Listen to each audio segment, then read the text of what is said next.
بسم اللہ الرحمن الرحیم قل اتعبدون من دون اللہ قل اتعبدون من دون اللہ زجر ہے اتعبدون، یہ استفہام شرم دلانے کے لیے ہے، آر دلانے کے لیے ہے۔ ہماری بولی میں ہوتی ہے تمہیں شرم نہیں آتی؟ اتعبدون من دون اللہ، کہ فرما دیجئے میرے پیغمبر، اوپر کیا لکھا ہے؟ مسئلہ رابعہ، چوتھا مسئلہ، کوئی حاشیہ تو نہیں رہ گیا؟ کون سا؟ ہاں، مومنۃ بہ، صدیقہ پر حاشیہ ہے بھائی، مومنۃ بہ مصدقۃ لہ، صدیقہ تصدیق کرنے والی اس کی، وہذا اعلی مقاماتہا، یہ مقامات ولایت میں سب سے اعلی مقام ہے صدیقیت کا، فدل علی انہا لیست بنبیۃ، یہ ایک مسئلہ ہے جس میں مفسرین پریشان ہیں۔ کچھ صوفی بابوں نے لکھ دیا حضرت مریم ولیہ تھا، نبیہ تھی، فتمثل لہا بشرا، اس سے، لیکن محققین کہتے ہیں حضرت مریم نبیہ نہیں تھی۔ دلیل ما ارسلنا قبلک الا رجال، سارے نبی جو تھے رجال تھے، کوئی عورت نبی نہیں۔ اس پر حوالہ ہے انہا لیست بنبیۃ کما زعمہ ابن حزم، جیسا کہ گمان کیا ابن حزم نے۔ ابن حزم بڑا محقق عالم ہے، لیکن ظاہریت کی بیماری ہے۔ اصحاب الظواہر میں سے، اور اصحاب الظواہر میں دقت کم ہے۔ یہ جو موجودہ حنبلی علماء عرب کے، ان میں بہت ساروں سے ہماری ملاقات ہوئی، لیکن ان کے علوم میں بھی دقت نہیں ہے، ظاہریت زیادہ ہے۔ یہ بات کو سمجھ آ رہے؟ عمق نہیں۔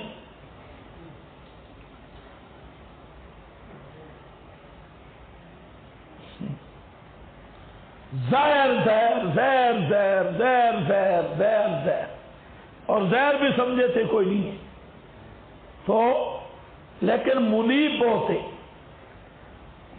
تو ہم ایک جگہ پہ تھے تو ایک مولوی صاحب تھے، ہم جا رہے تھے دریا پر،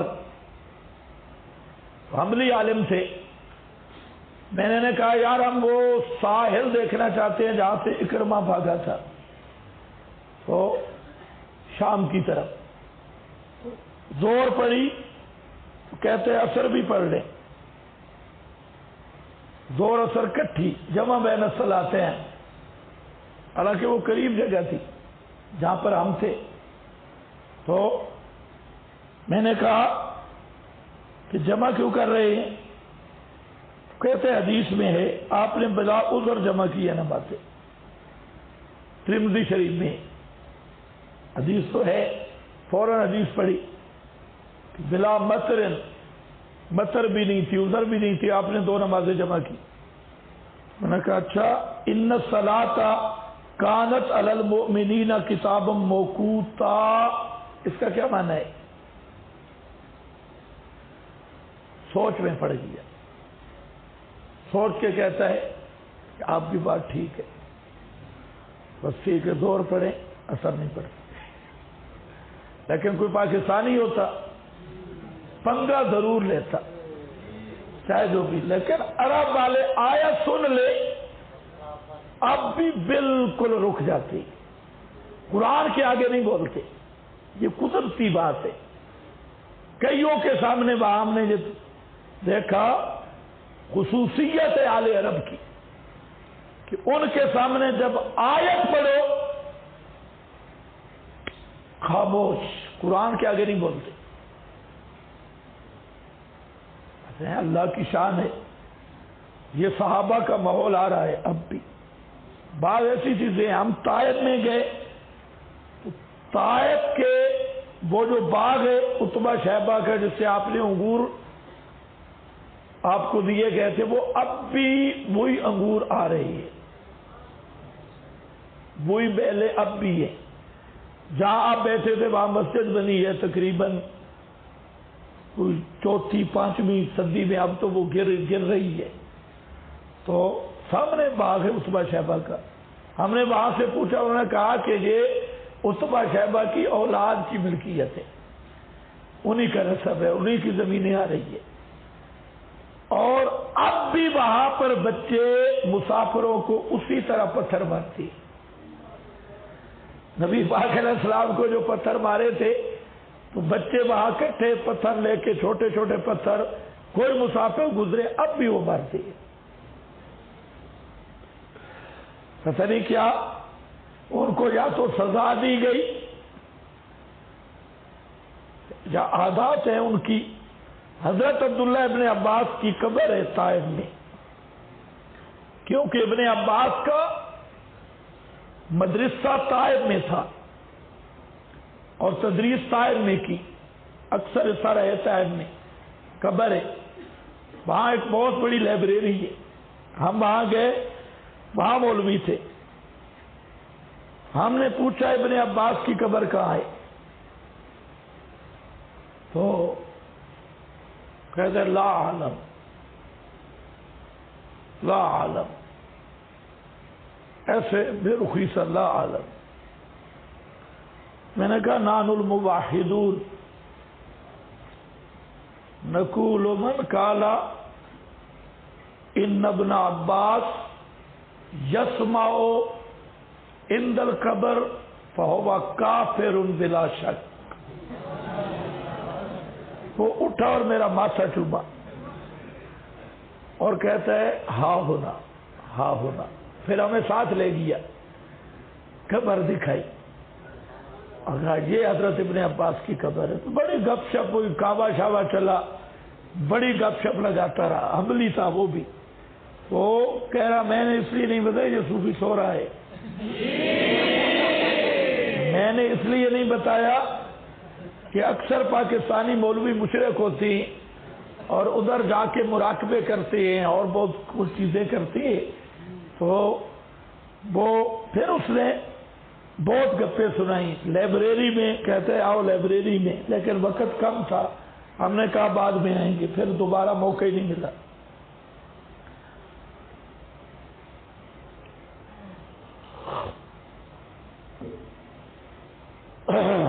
چلو بھائی، ابن حزم ظاہری وغیرہ ممن ذهب الى نبوت سارہ ام اسحاق و نبوت ام موسیٰ و نبوت ام عیسیٰ. بزرگ بھی استدلال کرنے کے لیے بہت انتظار میں ہوتی ہیں، کہیں سے بات ملے صحیح. خدا کے بندے رجالن جو بار بار آ رہا ہے، پھر تمہیں کیا ضرورت پڑ گئی ہیں؟ تو لگے گئے یہ عورتیں نبیہ ہوئی استدلالا منہم بخطاب الملائکہ لسارہ و مریم وبقولی اوحینا الی ام موسیٰ. سمجھ جاؤ گے یہ مشکل ہے.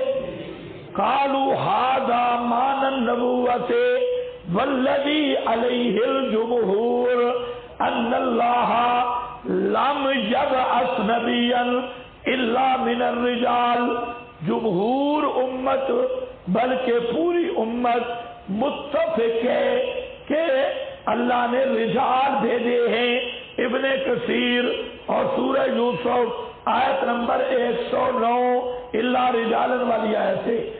دوسرا فائدہ ہے ادھر بس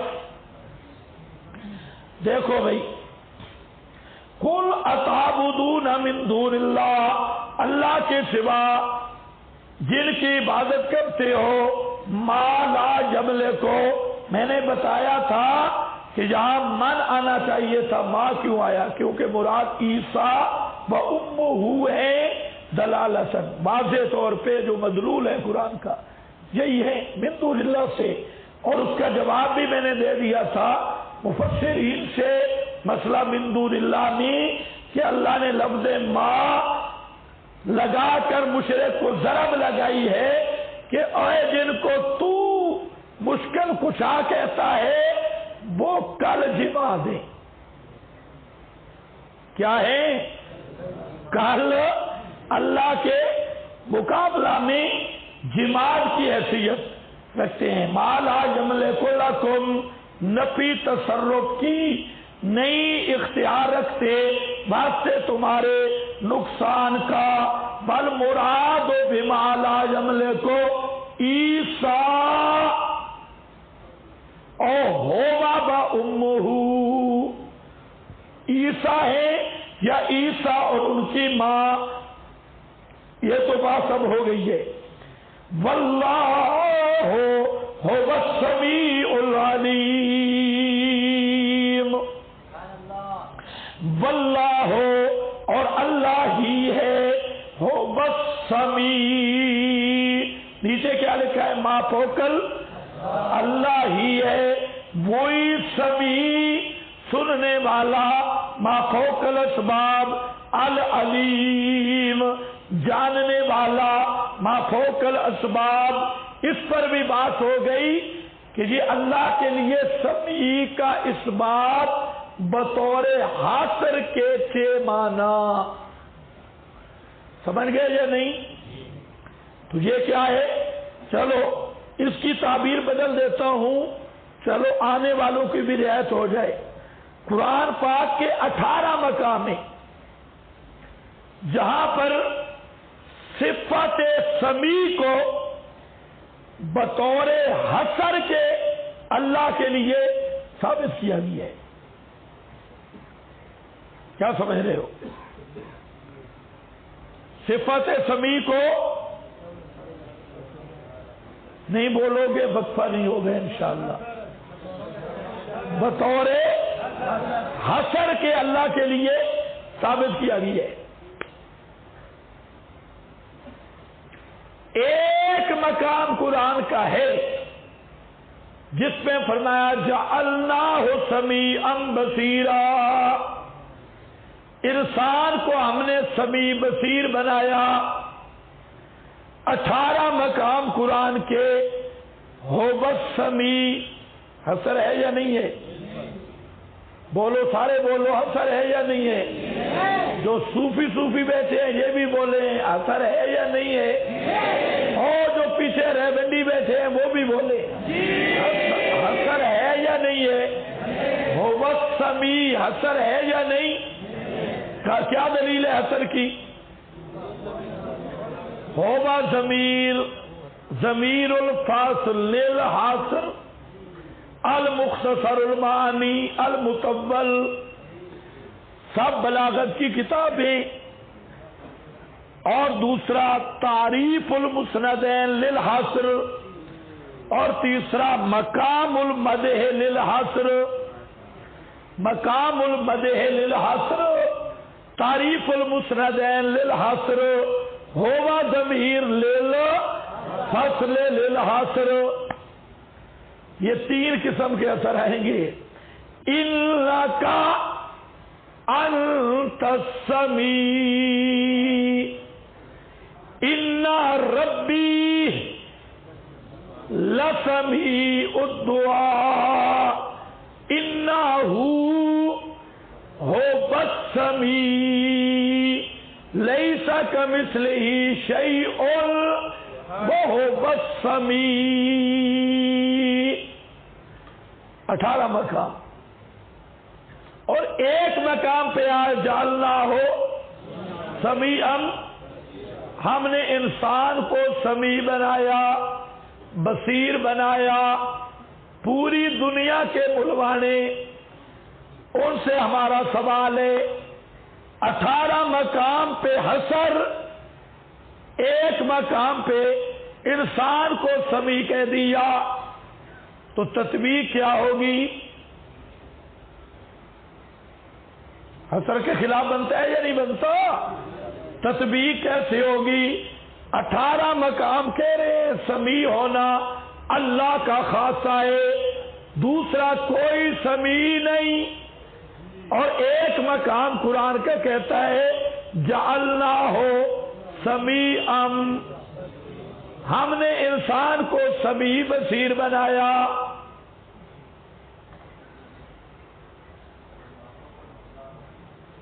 اس کا جواب چاہیے، کچا جواب ہم نہیں سننا چاہتے۔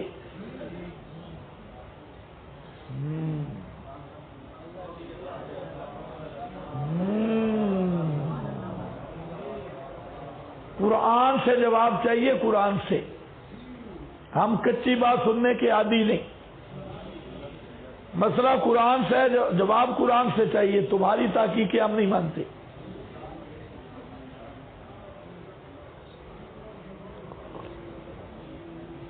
اب آیا مقام، تیسرا مقام، لیس کمثلہ شیء، لیس کمثلہ شیء ھو السمیع، پڑھو، لیس کمثلہ شیء ھو السمیع، اس کی مثل کوئی چیز نہیں، ھو السمیع۔ آگے تعارف کس سے؟ وہ کون ہے؟ وہ اکیلا سمیع ہے۔ اب اس سے پتہ چلا جیسے تم سنتے ہو ویسے وہ نہیں سنتا، جیسے وہ سنتا ہے ایسے تم نہیں سنتے۔ اتنا تو پتہ چل گیا نا، جعلنا سمیعا بصیرا، لیسا کمثلہ، ادھر لیسا کمثلہ ہے، ادھر جال ہے، جال، ادھر لیسا کمثلہ ہی، سنتے تم بھی ہو سنتا وہ بھی ہے، ادھر لیسا کمثلہ، ادھر جال ہے، دونوں کا فرق ہے۔ اب پہلے تم نے اپنی سماعت سمجھنی ہوگی،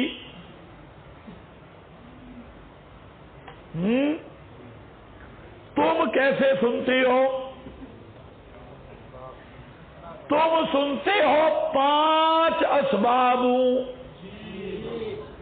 نمبر 1 الصوت، آواز ہو، نمبر 2 الہوا، ہوا ہو، نمبر 3 ہوا کی لہریں آواز کو اپنے اوپر سوار کریں، التکیف، التکیف، ہوا پر آواز کی لہریں سوار ہوں، کتنے ہو گئے؟ 3۔ نمبر 4 وہ متکیف ہوا کان تک پہنچے، الوصول الی السماع، الوصول الی السماع، یہ شرح قائد پڑھ رہا ہوں، الوصول الی السماع، کان تک پہنچے۔ اور نمبر 5 کان کے اندر روح موجود ہو، تعلق کو تب بھی بہرائے، روح وجود میں ہے اور پٹھے کے ساتھ اتنا تعلق ہے کہ پٹھا گل بھی نہیں رہا، جل اور سڑ بھی نہیں رہا، اور اتنا تعلق روح کا ہے کہ پٹھا اپنے کہ مقام زندہ ہے، پٹھا حیات والا ہے لیکن روح موجود اندر نہیں ہے، تو وہ کیا ہوگا جناب؟ بہرا، وجود میں روح ہے، پٹھے کے ساتھ تعلق ہے، پھر بھی کیا ہے؟ الصم، الصم تبسم، تو پانچواں سبب کیا ہے؟ روح موجود ہو۔ کتنی بنیادیں؟ 5۔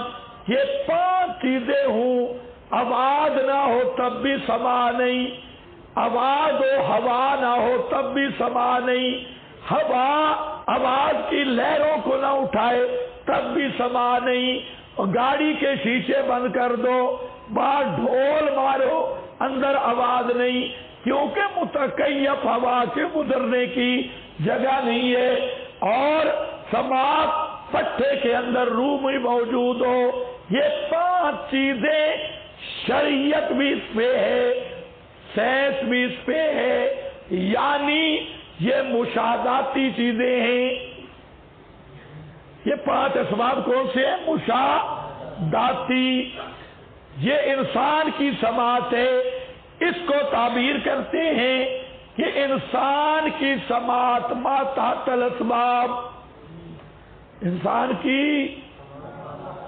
ما تحت اور اگر کوئی حوالہ پوچھے یہی شرح عقائد ہے اور عقائد نصفی، اسباب العلم للخلق ثلاثۃ، نیچے لکھا ہے لا للخالق، خالق کا علم ما فوق الاسباب ہے، اور اسباب العلم للخالق ثلاثۃ، ان میں الحواس السلیمہ، الحواس السلیمہ میں السمع اور السمع میں یہ 5 چیزیں شرع قائد میں موجود۔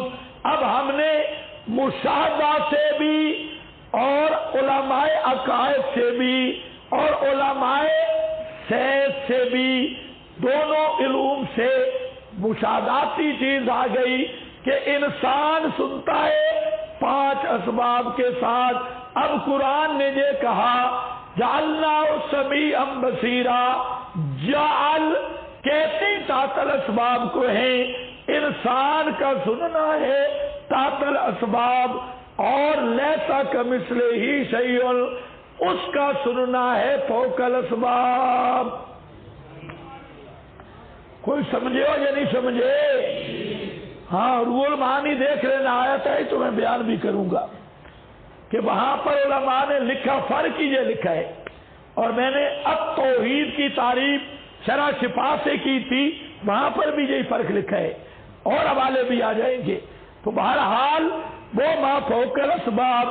اب یہ 18 مقام میں حصر جو آیا، یہ کس لحاظ سے آیا؟ حصر کس لحاظ سے؟ ما فوق اللہ کا خاصہ کس لحاظ سے؟ ما فوق۔ اب اگر کوئی ما فوق الاسباب کسی نبی کے سننے کا قائل ہو، سوچ لو کیا ہوگا؟ کیا ہوگا؟ مشرک۔ کیوں؟ کیوں؟ صفات مختصہ ابھی پڑھا ہے پیچھے، یہ السمیع نہ اللہ کی صفات مختصہ میں سے ہے، اور اس کو مان رہا ہے مخلوق کے لیے، وہ کیا بنے گا؟ آپ کے جو اشاعتی ملا ہیں ان پہ مجھے تعجب ہے، بہت بڑا تعجب ہے۔ یہ جب توحید کی تعریف کرتے ہیں، عبد معبود کا فرق بیان کرتے ہیں، تو سارا معیار ہے تحت الاسباب فوق الاسباب۔ ایسا ہے نہیں ہے یا نہیں ہے؟ پشتوں میں نہیں جو تحت الاسباب فوق ال، پھر یہ الہ اور عبد کا یہ فرق کرتی، اور پورا مسئلہ الہ کی بنیادی تحت الاسباب اور فوق الاسباب بھی۔ پھر یہ یوں تقریر کرتی ہے، جو ما فوق الاسباب امور میں غیر اللہ سے مدد مانگے وہ مشرک ہے۔ یوں کہتے ہیں کہ نہیں کہتے؟ جو ما فوق الاسباب تصرف غیر اللہ کے لیے مانے وہ مشرک ہے۔ اسی طرح کہتے ہیں نہیں کہتے؟ لیکن اگلی بات ہم کہتے ہیں اگر یہ الہ کی تعریف صحیح ہے، شرک اور توحید کا یہ معیار صحیح ہے، پھر جو غیر اللہ میں تصرف ما فوق الاسباب مانے وہ بھی مشرک ہے، جو علم ما فوق الاسباب مانے وہ بھی مشرک ہے، اور جو سما ما فوق الاسباب مانے وہ بھی کیا ہے؟ یہ کہتے ہیں نہیں، اکابر نے فتویٰ نہیں لگایا، اکابر نے فتویٰ نہیں لگایا، ہم نہیں لگائیں گے، یہ فروعی مسئلہ ہے، پاکستانی مسئلہ ہے، فروعی مسئلہ ہے۔ تو میں کہتا ہوں پھر دھوکہ نہ کرو عوام سے، پھر تم نے الہ کا جو معنی کیا وہ معنی غلط کیا ہے، انصاف کی بات ہے نہیں ہے۔ پھر جو تم نے توحید اور شرک کا فرق تحت الاسباب فوق الاسباب کو معیار بنایا، یہ سارا فرق ہی غلط ہے۔ پھر مسئلہ الہ وہ جتنی تشریح ہے مسئلہ الہ کی ساری غلط کی تم نے، آج تک امت کو دھوکہ دیا۔ اگر یہی تحت الاسباب فوق الاسباب والا معیار صحیح ہے تو عادتاً سماج کے قائل کو ابو جہل کی طرح مشرک ماننا ہوگا، اور اگر یہ فرق صحیح نہیں تو پھر اپنے فراڈ کا اعلان کرنا ہوگا کہ ہم نے امت سے زیادتی کی ہے۔ جب استعانت کا مسئلہ آیا ہم نے ما فوق الاسباب کی اصطلاح گھڑ لی، جب علم کا مسئلہ آیا ما فوق الاسباب تحت الاسباب کا سہارا لے لیا، تصرف کا مسئلہ آیا ما فوق الاسباب تحت الاسباب کا سہارا لے لیا، لیکن جب چندوں کا مسئلہ آیا، مدرسوں کو بت بنانے کا مسئلہ آیا اور للڑوں کا مسئلہ آیا تو پھر ہم نے تحت الاسباب فوق الاسباب کو نکال کے یہ کہنا شروع کر دیا یہ مولوی خضر اور نعمانی کی ایجاد ہے، یہ انہوں نے ایجاد کیا۔ اگر بچوں یہ ہماری ایجاد ہے پھر تم سے بڑا فرادی دنیا میں کوئی نہیں ہے۔ تم نے امت سے فراڈ کیا ہوا ہے کہ چند چیزیں افراد میں تحت الاسباب فوق الاسباب، اگر یہ معیار ہے تو پھر سما میں بھی چلے گا، بصر میں بھی چلے گا، صرف تصور میں نہیں، صرف استعانت میں نہیں، اور اگر یہ معیار نہیں تو پھر تم الفرادی ہو، امت کو آج تک تم دھوکہ دیا، دھوکہ دے رہے ہو۔ ٹھیک ہے یا غلط ہے؟ جی 10 منٹ چھٹی کرو۔